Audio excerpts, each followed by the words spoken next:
Otep à tous, bienvenue sur la chaîne des panafricanistes par essence, par conviction et par excellence.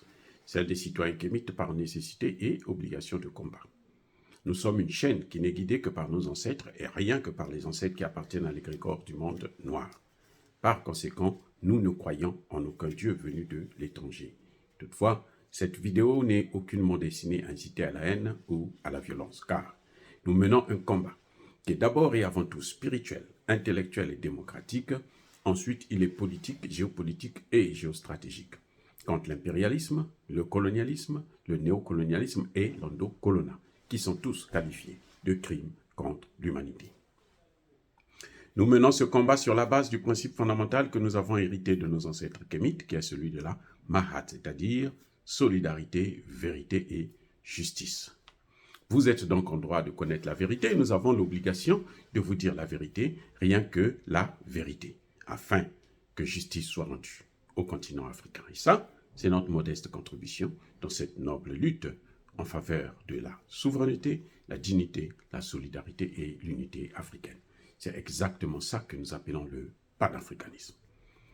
Bien-aimés frères et sœurs, pourquoi les pays africains échouent toujours dans leur politique? Qu'est-ce qui fait que l'Afrique ne décolle pas? Pourquoi l'Afrique n'avance pas? Pourquoi quand on parle de l'Afrique, on parle de la dette? On parle de la mendicité? On parle de l'incompétence? On parle de la mauvaise gouvernance? Pourquoi? C'est depuis plusieurs années que nous avons opté pour la démocratie. Mais quand même, on n'arrive toujours pas à décoller. C'est qu'il y a autre chose. Il y a autre chose. Ce n'est ni un problème de démocratie, ce n'est ni un problème comment dirais-je, de bonne gestion, de corruption et tout. Puisque la corruption, même dans les pays occidentaux, il y a la corruption. Lesquels qui corrompent nos dirigeants? Ce sont bien eux. Lesquels qui viennent piller nos matières premières? Ce sont bien eux. Quand ils parlent de biens mal acquis, nous on parle de profits mal acquis, parce que les grandes entreprises occidentales font des profits énormes. Sur la base de quoi? Rien. Donc, vous voyez, il y a un problème. Et c'est le Niger qui vient de nous l'expliquer, encore une fois de plus. Le succès d'un leader vient de sa connexion avec la population. Je reprends.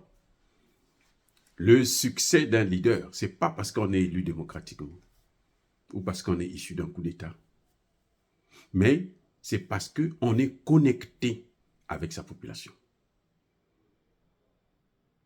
Il y a plusieurs exemples pour le faire, pour vous démontrer cette thèse. Pourquoi Laurent Gbagbo est si apprécié? Pourquoi? Alassane Ouattara a eu un pont, hein?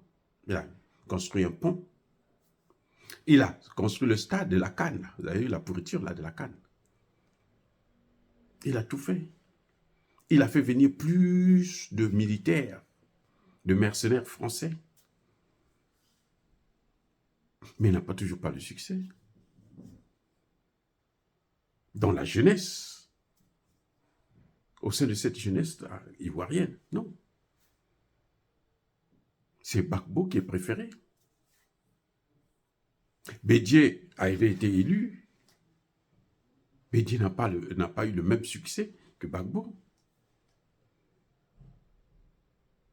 Les gens, les jeunes, étaient morts. Et beaucoup sont morts à cause de Gbagbo. De même, on le voit aujourd'hui avec les États de l'Alliance. Plutôt l'Alliance des États du Sahel. Le Bénin, le Burkina Faso et plutôt le Mali, le Burkina Faso et le Niger. La connexion. Parce que quand vous êtes connecté avec votre peuple, vous ne faites plus votre peuple ce que vous voulez. Vous n'êtes plus là pour vous servir, mais vous êtes là pour servir. Ça va de soi.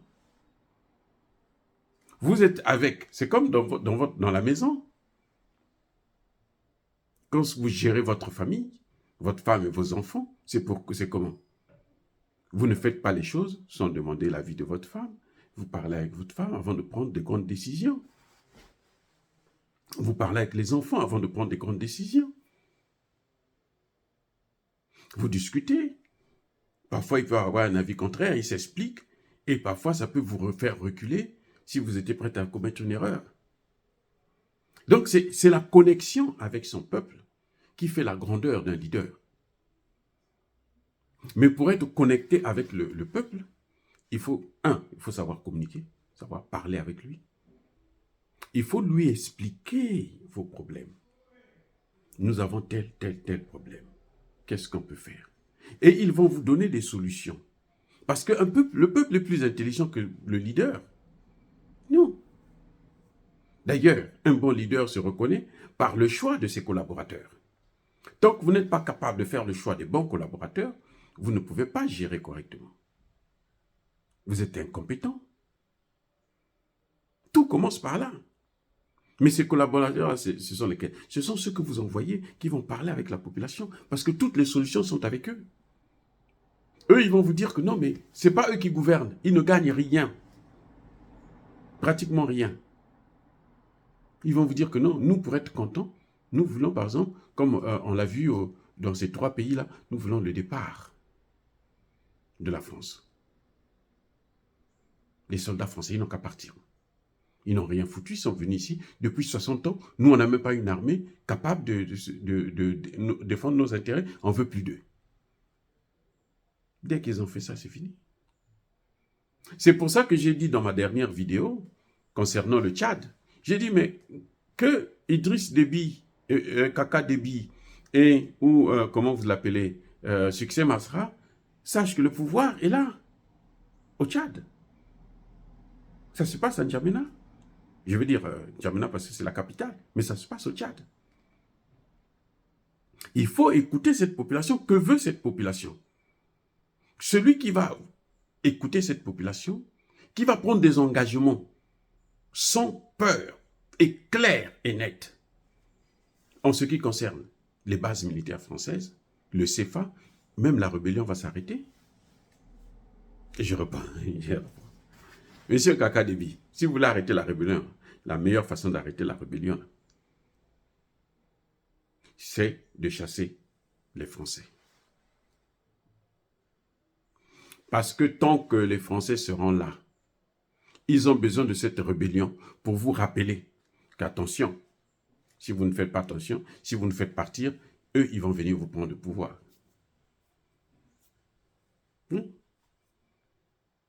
Si les Français ne sont pas là, vous allez vous entendre facilement. C'est comme dans un couple. Quand il y a une tierce personne qui rentre, il y en a un qui peut être frustré et la solution devient plus compliquée. Alors quand vous êtes deux, vous parlez tous les deux, vous trouvez la solution très facilement. Très, très, très facilement. La rébellion n'aura plus de sens si les bases militaires françaises ne sont pas là. Parce qu'ils diront, on n'a plus de raison pour se battre. Puisque quand on se bat, ceux qui viennent s'interposer, c'est les Français. Donc les Français ne sont plus là. Il n'y a plus de raison pour se battre. On va s'asseoir entre nous, on négocie. Pas au Qatar. Non. C'est la plus grosse erreur que Kaka Déby ait commise. Aller négocier au Qatar. Même si le Qatar va vous donner de l'argent. Ça a apporté la paix, ça a apporté la joie, ça a nourri les Tchadiens. Non. Ça se fait chez vous-même. Le linge sale se lave en famille.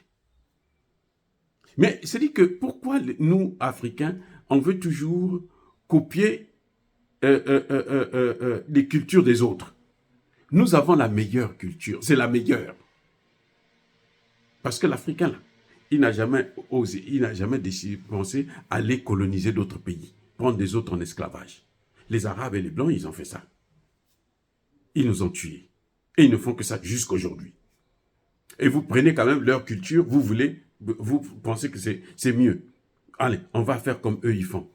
Allez, on a des problèmes, on va aller en Chine, on va aller ici, on va aller là. Non. Vous avez vu Tinubu, comment il s'est fait massacrer, humilier. Regardez, il s'est tué là. Il voulait d'abord, la seule chose qu'il voulait faire, c'était intervenir militairement. Là, ils ont aussi échoué. Mais il s'est fait humilier comment? Parce qu'il a mis notre culture de côté. La plus grosse erreur de Tinubu, dans la CEDEAO, il est le président de la CEDEAO. Il va prendre des ordres en France. La France dit tape, prend des sanctions. Il prend des sanctions. Qu'est-ce que ça a donné? Si les sanctions étaient efficaces là, pourquoi ils ont cherché maintenant à enlever Bazoum?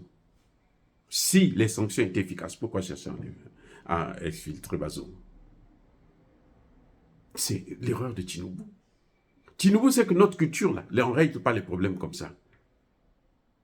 L'enfant, le petit frère, il a commis quelque chose. Tu l'appelles, tu le fais asseoir, tu lui demandes qu'est-ce qui se passe. Dis-moi. Il t'explique. Voilà. Tinubu serait venu lui-même, même sans garde du corps au Niger. On n'allait rien lui faire, on n'allait pas le tuer, on allait au contraire l'acclamer. Il a dit, je suis venu comprendre la situation. Qu'est-ce qui se passe? Il fuit, il envoie Patrice Talon. Mais on sait que Patrice Talon est envoyé par qui? Par Paris. C'est Paris qui l'a envoyé. C'est pas Tinubu, c'est Paris qui a envoyé Patrice Talon. C'est pour ça que les autres n'ont pas voulu le recevoir. C'est pas comme ça que ça se passe. Oui. Bref, le grand problème que nous avons, c'est la connexion entre les leaders et la population. Ça, c'est la clé. Il y a des gens qui pensent que, parce que, bon, on va organiser les élections, ils vont aller jeter de l'argent, corrompre les gens pour qu'ils aillent voter. J'en ai vu, hein, pour voter pour... vous voulez, on vote pour vous. Allez, on donne 2500, 5000 pour les plus, un peu plus importants, là, 5000. Vous donnez à quelqu'un un mandat pour 5 ans. Vous achetez l'électorat. Il y a même un député chez moi qui a dit, car il dit, hein, il est venu, il a corrompu la population, il a acheté les votes.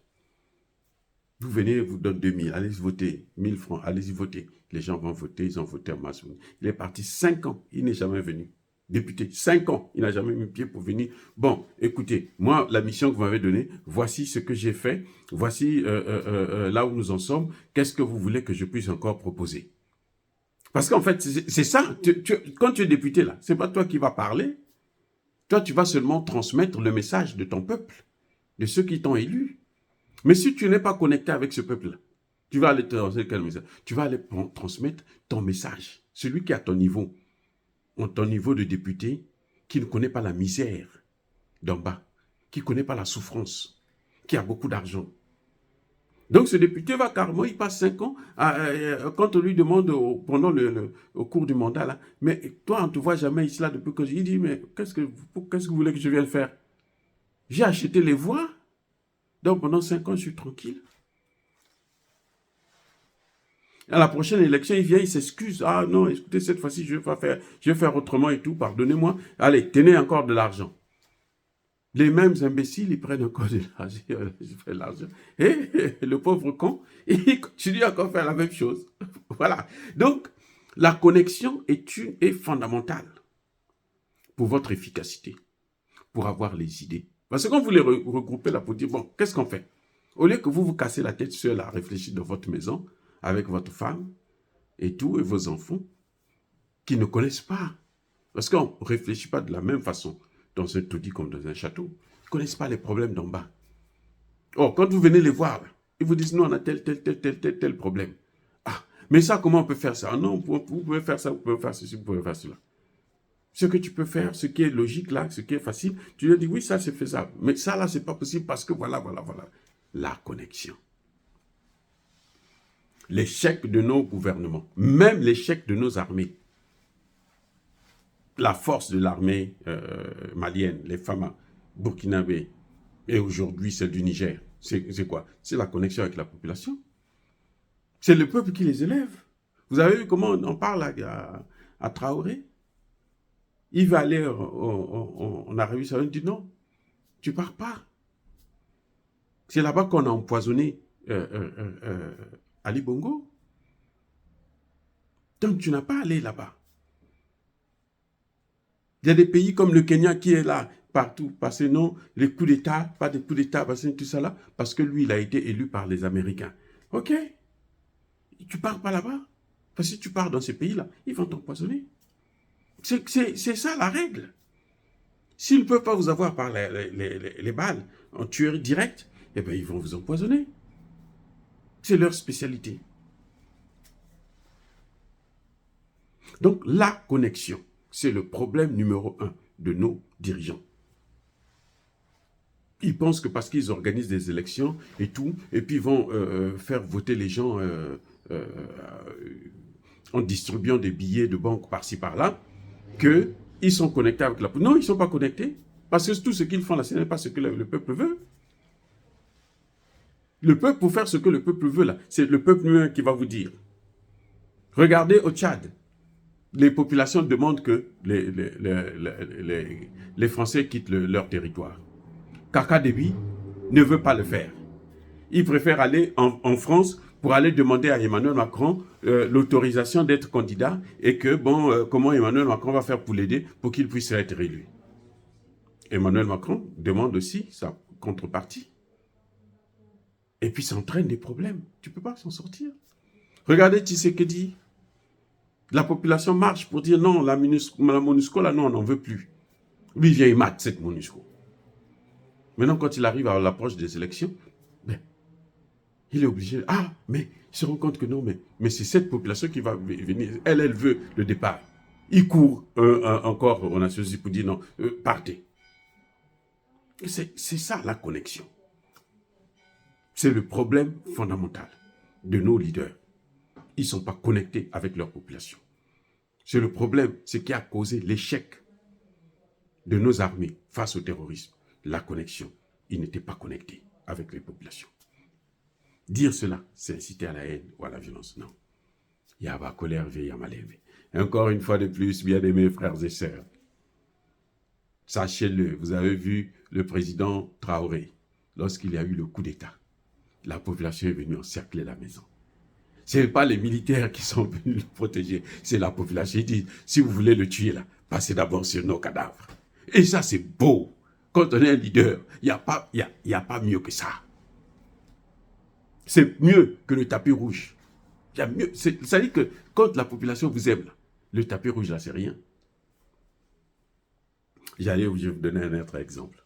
Le président Pascal Lissouba, il arrive au pouvoir. La France est en porte-à-faux avec lui. La France bloque les finances. Pendant 1 an, Pascal Lissouba n'arrive pas à payer même 1 mois de salaire. Vous savez quoi?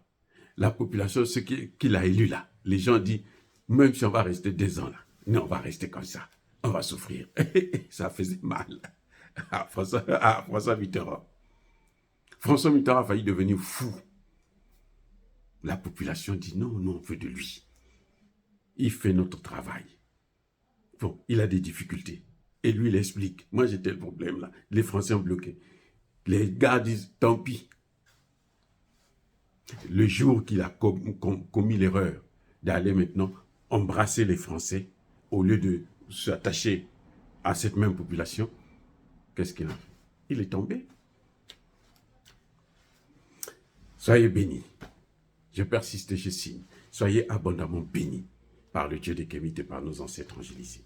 Mais que tous ceux qui persécutent le continent africain le pillent et le déstabilisent. Qu'ils soient noirs, blancs, chinois, arabes, indiens, qui qu'ils soient punis, maudits, foudroyés, neutralisés, écrasés, effacés par ce Dieu des Kémites et par nos ancêtres angélisés. Vive l'Afrique éternelle. Je dis et j'assume.